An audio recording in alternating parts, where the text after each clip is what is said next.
ಕುಂಚಿಟಿಗರ ಸಂಘದಿಂದ ಹಾಗೆ ನಮ್ಮ ಸಮಾಜದ ಮುಖಂಡರುಗಳಿಂದ ಇವತ್ತು ಪತ್ರಿಕಾಗೋಷ್ಠಿಯನ್ನು ಕರೆದಿದ್ದೇವೆ.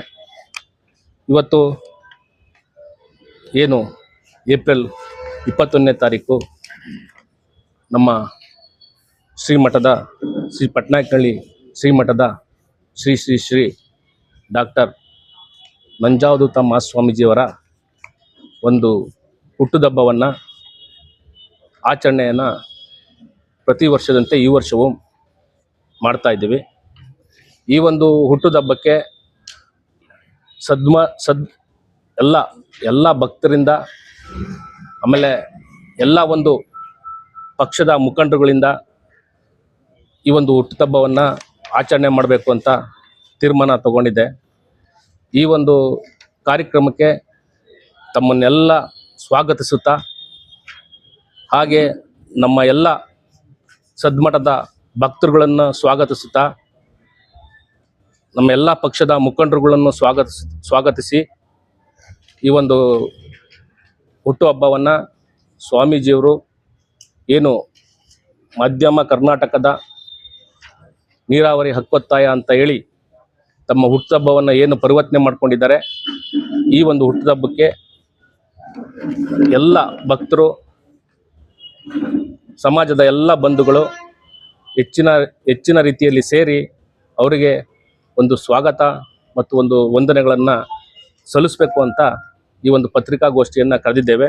ಈ ಶ್ರೀ ಕ್ಷೇತ್ರದ ಆರಾಧ್ಯ ದೈವ ಶ್ರೀ ಓಂಕಾರೇಶ್ವರ ಸ್ವಾಮಿಗೆ ಭಕ್ತಿಪೂರ್ವಕ ನಮನಗಳನ್ನು ಸಲ್ಲಿಸುತ್ತಾ ದಿನಾಂಕ 21/4/2024 ನಡೆಯತಕ್ಕಂತಹ ಪರಮಪೂಜ್ಯ ಶ್ರೀ ಶ್ರೀ ನಂಜಾವಧೂತ ಮಹಾಸ್ವಾಮಿಗಳ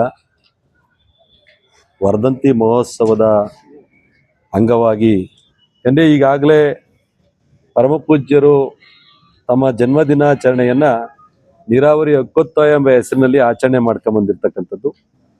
ಈ ಭಾಗದಲ್ಲಿ ಸಾಕಷ್ಟು ನೀರಾವರಿಯಿಂದ ಬಳತಕ್ಕಂಥ ಈ ತಾಲೂಕಿಗೆ ಮತ್ತು ಏನು ಹಲವಾರು ಈ ಭಾಗದ ಪಾವಗಡ ಇರ್ಬೋದು, ಮಧುಗಿರಿ ಇರ್ಬೋದು, ನಮ್ಮ ಏನು ಕೊಟಗೆರೆ ಇರ್ಬೋದು, ಬಹುತೇಕ ಸುಮಾರು ಕರ್ನಾಟಕದ ಈ ಒಂದು ಪ್ರದೇಶದ ಬಹುಭಾಗಗಳಿಗೆ ಇವತ್ತು ನೀರಾವರಿಯ ಸೌಕರ್ಯವನ್ನು ಒದಗಿಸಬೇಕು ಎಂಬ ನಿಟ್ಟಿನಲ್ಲಿ ಹಲವಾರು ಸರ್ಕಾರಗಳ ಗಮನವನ್ನು ಸೆಳೆಯುವಲ್ಲಿ ಪರಮಪೂಜ್ಯರು ಇವತ್ತು ಸಫಲರಾಗಿದ್ದಾರೆ. ಅವರ ಎಲ್ಲೇ ನೀರಾವರಿ ಹೋರಾಟಗಳು ನಡೀತಕ್ಕಂಥ ಸಂದರ್ಭದಲ್ಲಿ ಪರಮಪೂಜ್ಯರು ಆ ನೀರಾವರಿಯ ಹೋರಾಟದ ನೇತೃತ್ವವನ್ನು ವಹಿಸಿಕೊಂಡು ಅಲ್ಲಿ ಸರ್ಕಾರಕ್ಕೆ ಆ ಒತ್ತಡವನ್ನು ಹಾಕೋದ್ರ ಮುಖಾಂತರ ಈಗಾಗಲೇ ಈ ತಾಲೂಕಿಗೆ ನೀರಾವರಿಯ ಸೌಕರ್ಯವನ್ನು ಕೊಡ್ತಕ್ಕಂಥ ನಿಟ್ಟಿನಲ್ಲಿ ಅವರು ಯಶಸ್ವಿಯಾಗಿದ್ದಾರೆ. ಇವತ್ತು ನಮ್ಮ ಹೇಮಾವತಿ ನೀರನ್ನು ಈ ತಾಲೂಕಿಗೆ ತರುವಲ್ಲಿ ಹಲವಾರು ಪ್ರಮುಖರ ಜೊತೆಗೆ ಪರಮಪೂಜ್ಯರ ಒಂದು ಮೊದಲನೆಯ ಒಂದು ಅವರ ಕಲ್ಪನೆಯೂ ಕೂಡ ಇವತ್ತು ಈಡೇರಿದೆ. ಅವರು ಏನು ಮೊದಲೂರು ಕೆರೆಗೆ ನೀರನ್ನು ತರಬೇಕು ಮತ್ತು ಪಕ್ಕದ ಏನು ಧರ್ಮಪುರ ಕೆರೆಗೆ ನೀರನ್ನು ಕೊಡಬೇಕು ಮತ್ತು ಈ ತಾಲೂಕಿನ ಹಲವಾರು ಕೆರೆಗಳನ್ನು ನೀರು ತರಬೇಕು ಅಂತ ಎಲ್ಲ ಜನಪ್ರತಿನಿಧಿಗಳಿಗೆ ಅವರಿಗೆ ಒತ್ತಡವನ್ನು ಹಾಕೋದ್ರ ಮುಖಾಂತರ ಇವತ್ತು ಯಶಸ್ವಿಯಾಗಿದ್ದಾರೆ. ಅದೇ ರೀತಿ ಇವತ್ತೇನು ಈ ಭಾಗದ ಹಲವಾರು ತಾಲೂಕುಗಳಿಗೂ ಕೂಡ ನೀರಾವರಿಯನ್ನು ಹರಿಸಬೇಕು ಎಂಬ ನಿಟ್ಟಿನಲ್ಲಿ ಅವರ ಹೋರಾಟ ಇವತ್ತು ನಿರಂತರವಾಗಿ ಇವತ್ತು ನಡೀತಾ ಬರ್ತಾ ಇರ್ತಕ್ಕಂಥ ಸಂದರ್ಭದಲ್ಲಿ ಅವರ ಒಂದು ಈ ಒಂದು ಕಲ್ಪನೆಗೆ, ಅವರ ಒಂದು ಮುಂದಾಲೋಚನೆಗೆ ನಾವೆಲ್ಲ ಸಮಾಜದ ಮುಖಂಡರುಗಳು ಮತ್ತು ಈ ಭಾಗದ ಎಲ್ಲ ರೈತರು ಕೂಡ ನಾವು ಕೈ ಜೋಡಿಸ್ಬೇಕಾಗ್ತಕ್ಕಂಥದ್ದು ಅನಿವಾರ್ಯತೆ ಇವತ್ತು ನಮ್ಮ ಮುಂದಿದೆ. ಯಾಕೆಂದರೆ ಈ ಭಾಗದ ಜನ ಇವತ್ತು ನೀರಾವರಿಯಿಂದ ಬಹಳಷ್ಟು ವಂಚಿತರಾಗಿದ್ದೀವಿ ಮತ್ತು ಹಲವಾರು ಇನ್ನ ಕೆರೆಗಳಿಗೆ ಇವತ್ತು ನೀರಾವರಿಯನ್ನ ಹರಿಸಬೇಕಾಗ್ತದೆ. ಈಗಾಗಲೇ ನಾವು ಹೇಮಾವತಿಯ ಒಂದನ್ನು ಪಡಿತಕ್ಕಂಥದ್ರಲ್ಲಿ ನಾವು ಸಫಲರಾಗಿದ್ದೀವಿ. ಅದರ ಜೊತೆಯಲ್ಲಿ ಏನು ಭದ್ರಾ ಮೇಲ್ದಂಡೆ ಇರ್ಬೋದು ಮತ್ತು ಎತ್ತಿನಹೊಳೆ ಇರ್ಬೋದು, ಇಂಥ ಬಹುತೇಕ ಇವತ್ತು ಯೋಜನೆಗಳನ್ನ ಈ ತಾಲೂಕಿಗೆ ಶೀಘ್ರವಾಗಿ ಹರಿಸ್ತಕ್ಕಂಥ ಕೆಲಸವನ್ನ ಇವತ್ತು ನಮ್ಮ ಜನಪ್ರತಿನಿಧಿಗಳು ಮಾಡಬೇಕಾಗ್ತದೆ. ಆ ಮುಖಾಂತರ ಇವತ್ತು ಆ ಜನ್ಮ ದಿನೋತ್ಸವದ ಕಾರ್ಯಕ್ರಮದಲ್ಲಿ ಅದರ ಒತ್ತಡವನ್ನ ಸರ್ಕಾರಕ್ಕೆ ಹೇಳೋದ್ರ ಮುಖಾಂತರ, ತರೋದ್ರ ಮುಖಾಂತರ ಒಂದು ಈ ಭಾಗಕ್ಕೆ ಅತಿ ಶೀಘ್ರದಲ್ಲಿ ನೀರನ್ನು ಹರಿಸ್ತಕ್ಕಂಥ ಕೆಲಸವನ್ನ ನಾವು ಪರಮಪೂಜ್ಯರ ಏನ ಆ ಒಂದು ಮುಂದಾಲೋಚನೆಗೆ ನಾವು ಶಕ್ತಿಯನ್ನು ಕೊಡ್ಬೇಕಾಗ್ತಕ್ಕಂಥ ಸಂದರ್ಭದಲ್ಲಿ ಬರುವ ಏಪ್ರಿಲ್ 21ನೇ ತಾರೀಕು ಶ್ರೀ ಶ್ರೀ ಶ್ರೀ ನಂಜಾವತ ಸ್ವಾಮಿಗಳ 47ನೆಯ ವರ್ಧಂತಿ ಉತ್ಸವ ಇದೆ. ಆ ಉತ್ಸವವನ್ನು ಅವರು ತನ್ನ ಉತ್ಸವ ಅಂತ ಹೇಳಿ ಮಾಡ್ಕೊಳ್ದೇನೆ ನೀರಾವರಿ ಹಕ್ಕೊತ್ತಾಯ ಅಂತ ಹೇಳಿ ಅದಕ್ಕೊಂದು ಶಕ್ತಿಯನ್ನು ಕೊಟ್ಟು ಮಾಡಲಿಕ್ಕೆ ನಮ್ಮೆಲ್ಲ ಸಮುದಾಯದ ಮುಖಂಡರುಗಳು, ನಮ್ಮ ಸಂಘದ ಮುಖಂಡರುಗಳು ಹೊರಟಾಗ ನಾವು ಯಾವುದೇ ನನಗೆ ಇಂಥ ಬರಗಾಲ ಪ್ರದೇಶದಲ್ಲಿ ನಿಮಗೆ ವರ್ಧಂತಿ ಉತ್ಸವ ಮಾಡೋದು ಆಸೆ ನನಗೆ ಇಷ್ಟ ಇಲ್ಲ. ತುಂಬ ನೀರಿನ ಕೊರತೆ ಇದೆ ಇಲ್ಲೆಲ್ಲ. ನೀವು ನನ್ನ ವರ್ಧಂತಿ ಮಾಡೋದ್ರಿಂದ ನೀರಾವರಿ ಕೊರತೆ ತೊಂದರೆ, ಇಲ್ಲೆಲ್ಲ ನೀರು ಇಲ್ಲದೇ ಜನರು ರೈತರು ಸಾಯ್ತಾ ಇದ್ದಾರೆ. ಹಾಗಾಗಿ ಈ ವರ್ಧಂತಿ ಮಾಡೋದ್ರೆ ಅರ್ಥವಿಲ್ಲ ಅಂತ ಹೇಳಿ ಒಂದು ಸರಿ ಸ್ವಾಮೀಜಿ ಹೇಳಿದರು. ಆಗ ನಾವೆಲ್ಲ ಭಕ್ತರು ಮತ್ತು ನಮ್ಮ ಸಮಾಜದ ಎಲ್ಲ ಮುಖಂಡರುಗಳು ಸೇರಿ ನಿಮ್ಮ ವರ್ಧಂತಿ ಅನ್ನೋದಕ್ಕಿಂತಲೂ ನಾವು ನೀರಾವರಿ ಹಕ್ಕೊತ್ತಾಯ ಅಂತ ಹೇಳಿ ತೀರ್ಮಾನ ಮಾಡಿ ಅದರಲ್ಲಿ ನಿಮ್ಮ ವರ್ಧಂತಿ ಆಚರಿಸ್ಕೊಂತೀವಿ ಅಂದಾಗ ನನಗೆ ವರ್ಧಂತಿಯನ್ನು ಆಚರಿಸ್ಕೊಳ್ಳೋದ್ರಲ್ಲಿ ನನಗೆ ಅಷ್ಟು ನಂಬಿಕೆನೂ ಇಲ್ಲ, ಅಷ್ಟು ಆಸಕ್ತಿನೂ ಇಲ್ಲ ಅಂತ ಹೇಳಿ ಸ್ವಾಮಿಗಳು ಖಡಕ್ಕಾಗಿ ಹೇಳಿದರು. ಆಗಲೂ ಕೂಡ ನಾವೆಲ್ಲ ಸಮಾಜದ ಮುಖಂಡರುಗಳು ಅವರನ್ನು ಮನವೊಲಿಸಿ ಇಲ್ಲ ಬುದ್ಧಿ ಈ ಥರ ಮಾಡಲೇಬೇಕು ಅಂತ ಒಂದು ತೀರ್ಮಾನ ತಗೊಂಡಿದ್ದೀವಿ. ನಾವೆಲ್ಲ ಸಮಾಜದ ಎಲ್ಲ ಮುಖಂಡರು ತಗೊಂಡಿದ್ದೀವಿ. ನಮ್ಮ ಕುಂಚಿಟಿಗ ಸಂಘದ ಎಲ್ಲ ಪದಾಧಿಕಾರಿಗಳು, ಸಮಾಜದ ಎಲ್ಲ ಮುಖಂಡರುಗಳು ಒಟ್ಟಾಗಿ ಒಂದು ತೀರ್ಮಾನ ತಗೊಂಡಿದ್ದೀವಿ. ಇದು ಮಾಡಲೇಬೇಕು ಅಂದಾಗ ನೀರಾವರಿ ಹಕ್ಕೊತ್ತಾಯ ಅಂತ ಮಾಡೋದಾದ್ರೆ ನನ್ನ ಒಪ್ಪಿಗೆ ಇದೆ ಅಂತ ಹೇಳಿ ಸೂಚಿಸಿದ್ದು ನಿಜ. ಹಾಗಾಗಿ ನಮ್ಮ ತಾಲೂಕಿಗೆ ಇನ್ನೂ ಸಹ ನೀರಾವರಿ ಕಲ್ಪಿತ ಆಗಿಲ್ಲ, ಕೆಲವು ಕಡೆ ವಂಚಿತ ಆಗಿದೆ. ಇನ್ನೂ ಕೆಲವು ಕಡೆ ಮತ್ತು ಮಧ್ಯ ಕರ್ನಾಟಕದ ಹಲವಾರು ರಾಜ್ಯಗಳು, ಜಿಲ್ಲೆಗಳಿಗೂ ವಂಚಿತ ಆಗಿದ್ದಾವೆ. ಹಾಗಾಗಿ ಎಲ್ಲ ಜಿಲ್ಲೆಗಳಿಗೂ ಸ್ವಾಮೀಜಿಯ ನೇತೃತ್ವದಲ್ಲಿ ಹೋರಾಟ ಮಾಡೋಣ.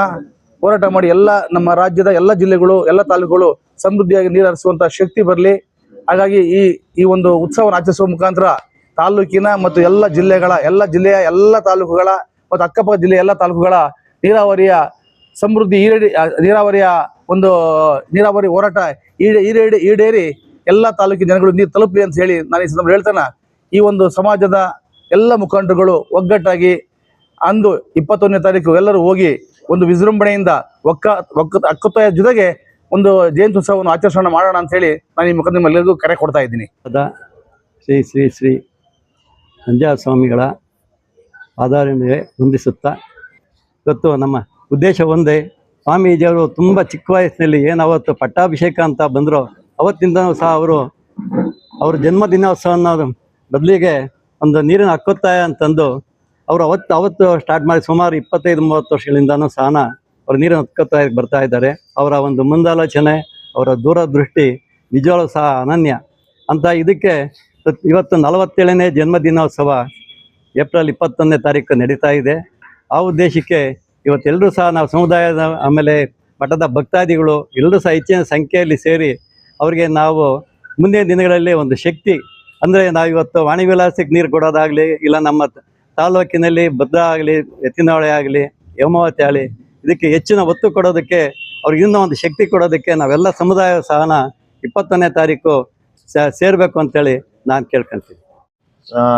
ಏನು ಶ್ರೀ ಶ್ರೀ ಶ್ರೀ ನಂಜಾವಧೂತ ಮಹಾಸ್ವಾಮಿಗಳ ವರ್ಧಂತಿ ಮಹೋತ್ಸವ ಇದೇ ಏಪ್ರಿಲ್ 21ನೇ ತಾರೀಕು ಆಗ್ತದೆ. ಆ ಒಂದು ಮಹೋತ್ಸವಕ್ಕೆ ಸ್ವಾಮೀಜಿಯವರ ಈ ವರ್ಧಂತಿ ಮಹೋತ್ಸವನ ನಾವು ನಮ್ಮ ಸಮಾಜದಿಂದ ಮಾಡ್ತಾ ಇದೀವಿ ಅನ್ನೋದಕ್ಕಿಂತ ಇಡೀ ತಾಲೂಕಿನ, ಇಡೀ ನಮ್ಮ ಮಧ್ಯ ಕರ್ನಾಟಕದಿಂದ ಮಾಡಬೇಕು ಅಂತ ಒಂದು ವಿಶೇಷವಾಗಿ, ಯಾಕೆ ಅಂದ್ರೆ ಅವರು ವರ್ಧಂತಿ ಮಹೋತ್ಸವನ ಎಲ್ಲರೂ ತಿಳಿಸಿರ್ತಕ್ಕಂಥ ಅಂತೆ ನೀರಾವರಿ ಹಕ್ಕೊತ್ತಾಯ ಒಂದು ಕಾರ್ಯಕ್ರಮವಾಗಿ ಮಾಡ್ತಿರ್ತಕ್ಕಂಥ ಅದು ಯಾರಿಗೆ ಒಂದು ಸಮಾಜಕ್ಕೆ ಅಥವಾ ಒಂದು ತಾಲೂಕಿಗೆ ಸೀಮಿತವಾಗಿರುತ್ತೆ. ಇಡೀ ಮಧ್ಯ ಕರ್ನಾಟಕದ ಏನು 7-8 ಜಿಲ್ಲೆಗಳು ಬರ್ತವೆ, ಎಲ್ಲ 7-8 ಜಿಲ್ಲೆಗಳಿಗೂ ಕೂಡ ಒಂದು ನೀರಾವರಿ ಸೌಲಭ್ಯ ಹೊಂದುತ್ತೆ.